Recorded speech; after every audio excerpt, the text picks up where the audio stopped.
sa dito na tayo sa monumento guys. Magandang hapon. Ayan.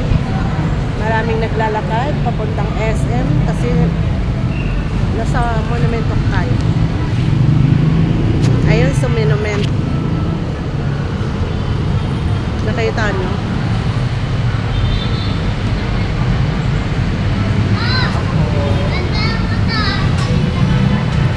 Nakita nyo si monumento.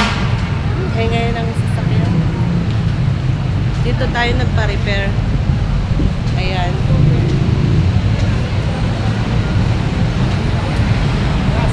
Ipapasara ko lang yung cellphone ko guys. Kasi hindi siya nasara. Pwede na bumalik. Pinalitan lang ng ano kasi basag talaga. Anong tawag niyan? Yung LCD pala. Nabasag kasi dahil bumagsak. Ngayon, pina-LCD ko. Nilagyan ko na LCD.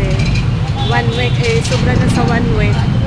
Kailangan dapat bumalik ko. Pero isasara na lang naman. Ayan o, yung ano niya. Ayan. Dito ako nag-ano talaga guys. Nagpapagawa. Hindi rin. Nagpapatempered. Yung anak ko, dito ko rin pinapatempered pag nabasag yung ano niya. Tempered. Hindi naman maiwasan sa cellphone guys na mamahulog. Lalo na pag busy ka. Tapos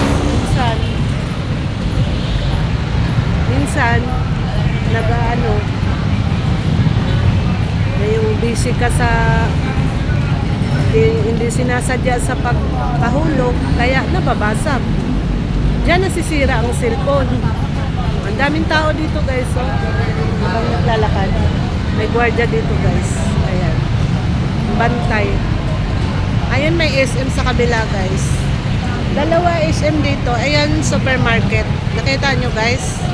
Kaya maraming tao. Ito ang monumento guys. Ayan. Monument Caloocan.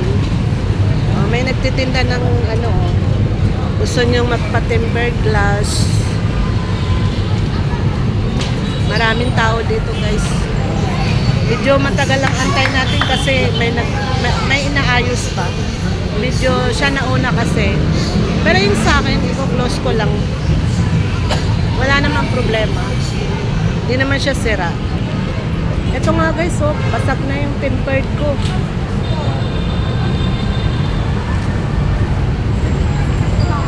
Ayan. My God.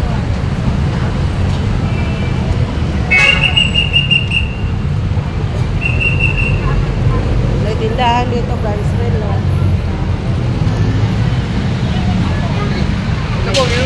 May customer. Ano dito guys, masaya kasi daanan ng mga tao na masyal. Sunday kasi ngayon guys. Hindi kaya ako nakapagsimba guys. Sunod na lang. Basta mag-pray na lang sa bahay. Nako, may music. Hanggang dito na lang ako guys. Bye-bye. Ingat po kayo lahat. Sana i-subscribe nyo yung YouTube ko. Bikay, Marabig Sinahon. Don't forget, subscribe sa YouTube ko. Sana hindi kayo makalimot sa papanood. Bye-bye. Ingat kayo lahat. God bless you sa inyo. Kung saan man kayo ngayon, namasyal ba o natutulog or nagsimba. Bye-bye.